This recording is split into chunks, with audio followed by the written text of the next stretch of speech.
What's going on, guys? Welcome back to the garage. We finally got the old CJ back on the road. So we're back on the OBS. We're going to work on the rear suspension today. We're going to be working on giving ourselves a little bit more suspension travel to soak up some of the bumps and horrible roads we have here in Houston. And then we've got some air shocks that are going in to help when we actually have a load in the bed to re-level the truck and give us a better ride. Let's get on it.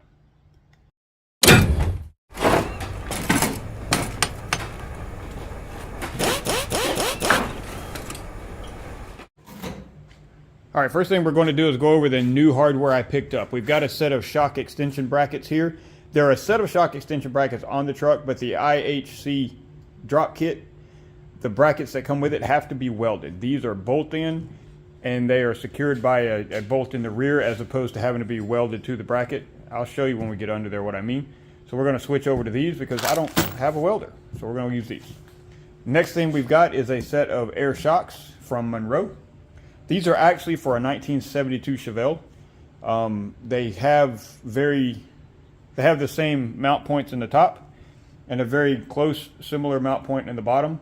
They are just significantly shorter. So even with the extensions, you still can't run a full length shock on the truck with a 6-inch drop in the back. So these shocks are similar in length to the supplied shocks with the drop kit, with the compressed and the extended lengths. So I'm hoping that these will go right into place and we'll be able to use these in place of the regular shocks that are back there.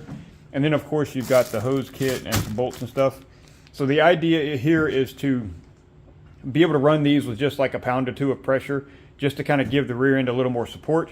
And then when we do have something in the bed, like for example, I went and got some mulch the other day. I had 7 bags of mulch back here, which is about 250 pounds, and I was riding the bump stops all the way home. So being able to add a couple of pounds of air to this to get the truck back up and driving normal and not on the bump stops is going to be ideal. And there's also a couple of things we need to cut, so we'll look at that next. So as you can see here on the tire, there's a bit of damage right here along this tread line. For some reason, there's a little nub that sticks out right there. I don't know if you can see that right here. And it rubs into the tire. It only does it on this side. I'm not sure why. Maybe the Chevy Lean has got this side lower, but I'm going to take that nub off for now. I may look into rolling the fenders, at least on the top here, but for now I'm just going to take the nub off. I guess that's for like a fender liner, maybe like the fender kits. I don't know. That's coming off. And then underneath the truck we got a few things to get rid of. All right, it's a little dark under here, but when I installed the drop kit, I installed these bump stops because I was concerned with the pumpkin of the rear end contacting this support brace here.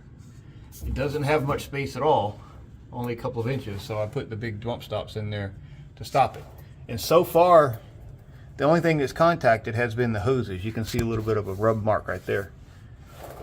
But the truck bottoms out really hard on any little whoop. So the plan is to cut this back to relieve some space, which will give us a couple of more inches of up travel. Then we can shorten these brackets or these bump stops a couple of inches and then be able to have more up travel before we run out of suspension and soak up the bumps better. And then what I was saying about these extension brackets, see, they're not captured by anything. It's just by the tightness of the bolt. You're supposed to weld them in these notches to make them stay wherever they're supposed to stay. And I don't have a welder, so we're going to put the other ones on there. And I just noticed I don't have a hole there, so I might have to do some drilling. Not a hole in this one either. Might have to drill it, but that's okay. We're going to be replacing these shocks for the air shocks, running the lines for that. So that's the plan. Going to start I think with the air shocks and the brackets, and then move on to the cutting, because that's going to be kind of daunting. I'm going to get the truck up so I can droop the suspension down as far as I can to give us enough space to work up there. May have to take the spare tire out because it's in the way too. But I'm going to get everything set up, get the work area ready, and then we'll reevaluate and see what we're doing. We're going to start by removing the shocks that are already under the truck. Pretty straightforward. A couple of bolts in the bracket, a couple of bolts in the top. Just need the proper size hardware to get it all. Looks like it's going to be 21 millimeter. I got the impact here. Take care of it quickly. Let's get on it.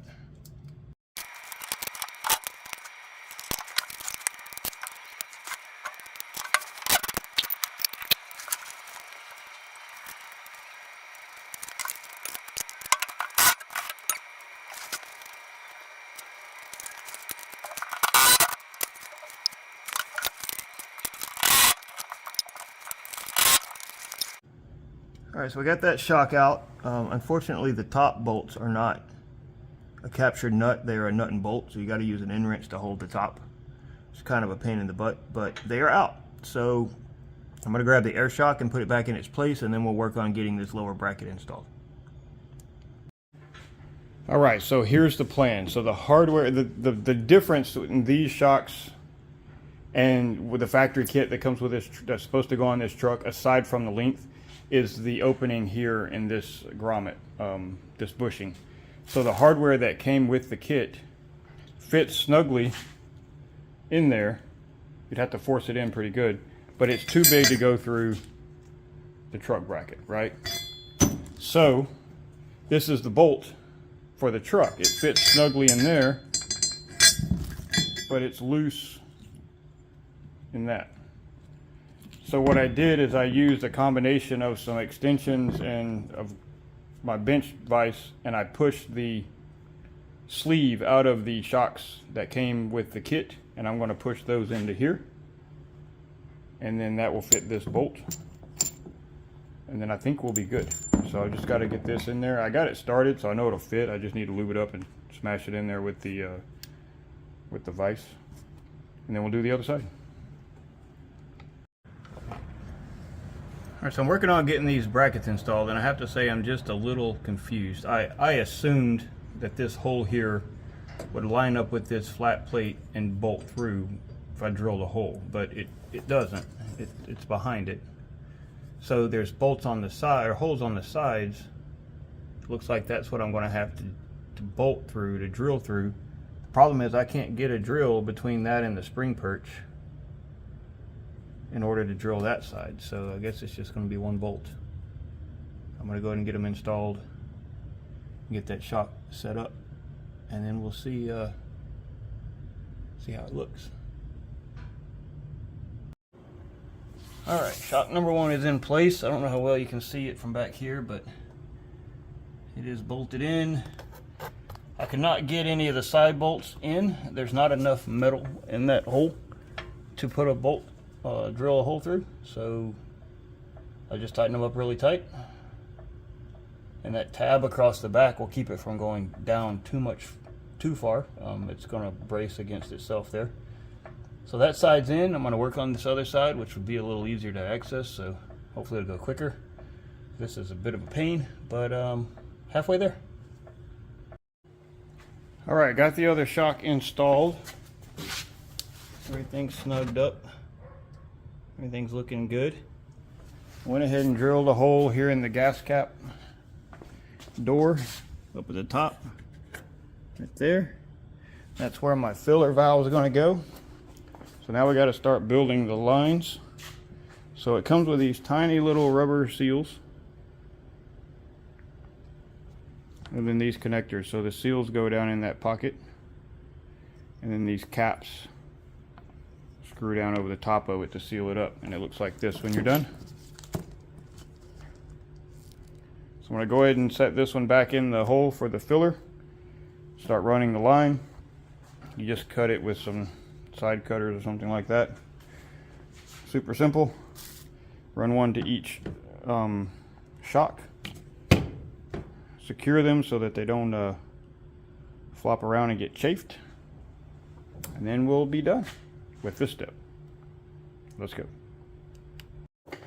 All right, so that's the filler neck there. So we got the port installed there, and we come back here to this cross member and installed our splitter We got one line that goes back along the frame rail up and over to this shock, and then one that goes above the fuel tank, tucked in between those two, and then up and over into that shock. So everything is connected, sealed up now. I should be able to put the truck down and try it out, which I think I'm going to go ahead and do.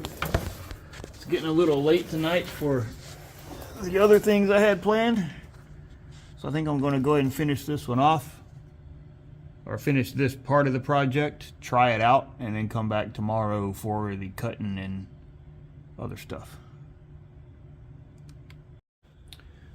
Alright, got the truck back down off the ramp, setting under its own weight here. Right now the air shocks are zeroed out. There's no pressure on the line. You see that? I'm going to give it a little shot here and see what it takes to lift. Oh, gotta get down there better.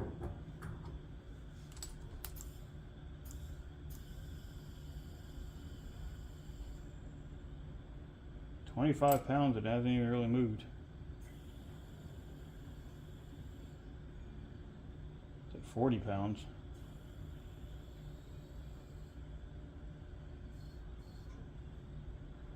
It's at 55.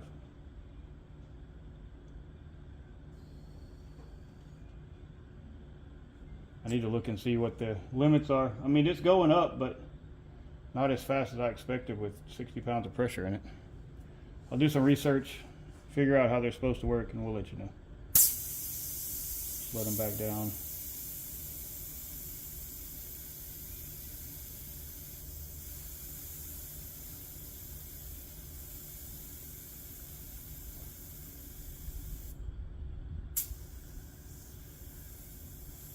Not the fastest system, for sure.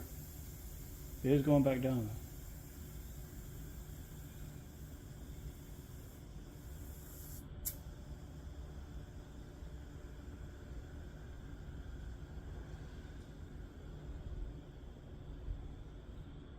All right, bottomed out now. Back to ride height. I'll do some research, I'll let you guys know. How about that? All right, I read the freaking manual. The instructions that came with it say that you need to run a minimum of 20 PSI when you're unloaded. So what I did is I measured basically from the lip here to the fender on both sides with it bottomed out, and then put 20 PSI in the system and remeasured to make sure that it didn't raise the truck up a significant amount. And if it did, it's maybe 1/4 of an inch. It's not much at all. And then the instructions also say you've got an upper limit of 120 PSI, which sounds like a lot, I think, but it says prolonged use over 90 PSI could shorten the life of the system. I don't plan on going that high. I just want to be able to get the bed back up off the bump stops whenever I put, like I brought the wheels home from the Jeep for the Jeep today. I got those mounted and balanced today. Bringing those home, I was bumping bump stop all the way home. So something like that, I can air it up a little bit, not have to worry about it. The other problem is, thought I was being cool, and I swapped out my cigarette lighter for the USB plugs for the radio. I don't know if I showed you guys that or not, but now I don't have a cigarette lighter to plug in an air compressor. So if I'm out somewhere and I go get a load of something and I need to air it up, I got to figure out a way to run a little portable air compressor to hook onto here and bring it up. So that's going to be another thing on my list to figure out. Maybe I'll put a cigarette lighter in the bed or something like that, just something somewhere to be able to use it. But for now, for tonight, I'm going to call it quits. For you guys, it'll be just a few seconds. We'll get started on cutting that bed support. I did trim the lip here on the fender while I had the wheel up, so that little nubby's gone. I think I need to get a file or something and kind of hit it, because it's a little sharp and I don't want it cutting the tire. So we'll see you guys in a minute. All right, phase 2 of this project. Got the truck back in here, back up on the jack stands. A little bit more light today. You can see a little better. You can see the shiny spot there where the hose keeps rubbing. I think it's the breather hose. But no impact, so we know the pumpkin hasn't hit. But we're going to take out this, we're going to clearance that a little bit so that we got a couple more inches of up travel, and then we can shorten these bump stops a couple of inches to give us the up travel. So you can see the shocks now a little better installed here. This is fully drooped out. The jack stands are underneath the frame, so this is as far down as it goes. I'm trying to give myself as much space as I can to get to that cross member. I may have to get the spare tire out of the way too. But I'm going to use just a cut-off wheel on a grinder and try to cut it, make it look pretty, as pretty as I can, and then spray it with some paint to keep it from rusting, and move on from there. So I'm going to get set up with that, see what I can get done, let you guys know. All right.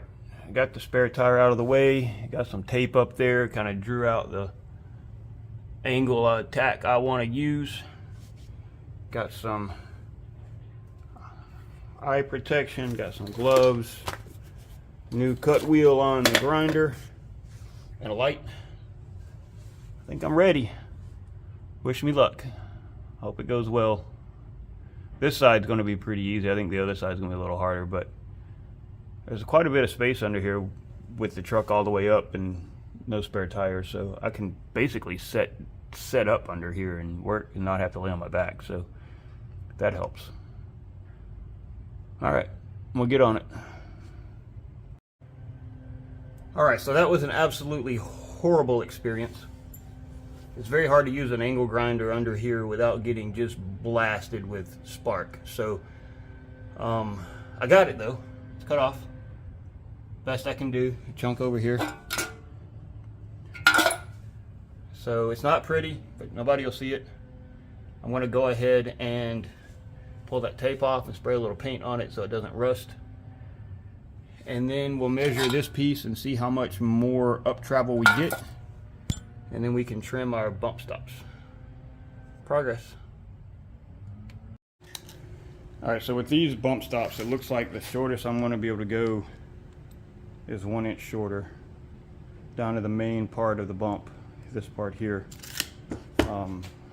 If that doesn't work, because I got 2 inches out of this piece of metal, right? 2 inches there. But if 1 more inch doesn't work and I'm still bumping, then I'll get shorter bump stops. But this is what I have, so I'm just going to go ahead and cut these off at that first notch, make them 1 inch shorter, and then put them back on. Alright, got the cut areas painted up, got the shortened bump stops reinstalled. I don't know that I can get anything much shorter than 1 inch, so not really sure, but they're in there.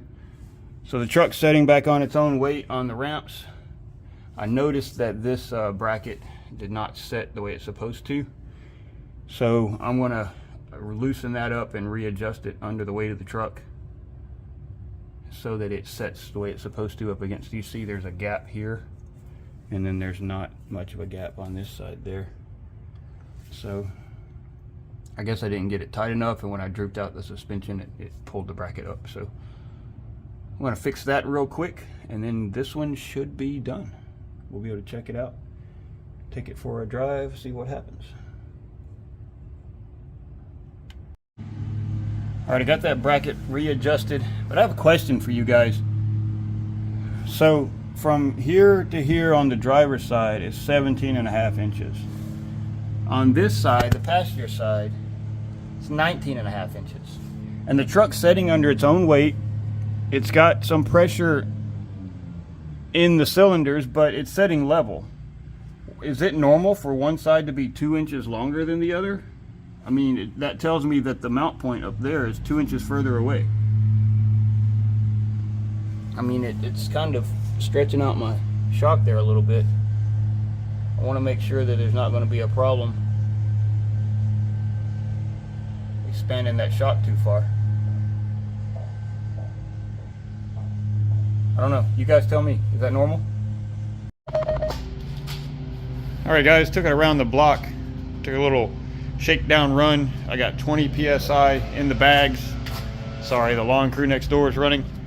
It still looks like it's setting about the same height that it was with the original drop shocks at 20 PSI, so I think we're good there. It rides really nice. It doesn't bounce too much.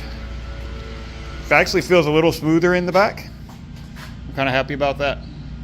I don't have anything heavy to put in the bed right now to really test the bump stops and the clearance and everything, so I'll have to work on that later. But so far, I'm going to call this one done. Thank you guys for hanging out with me here in the shop. I'm really excited to get this project done because it's going to make the truck much more usable. I don't use it a lot, but I do occasionally have to go get, you know, stuff for the garden or stuff for the lawn or furniture or whatever. So it's going to be really good to be able to use it as a truck, but still look good. I hope you guys enjoy this content. We're back on the OBS for a little while. If you do, please subscribe to the channel. That way you get notifications when I upload new videos. I've got more CJ stuff coming and OBS stuff coming. For now, we're going to finish this one off. You guys have a good one and rock on.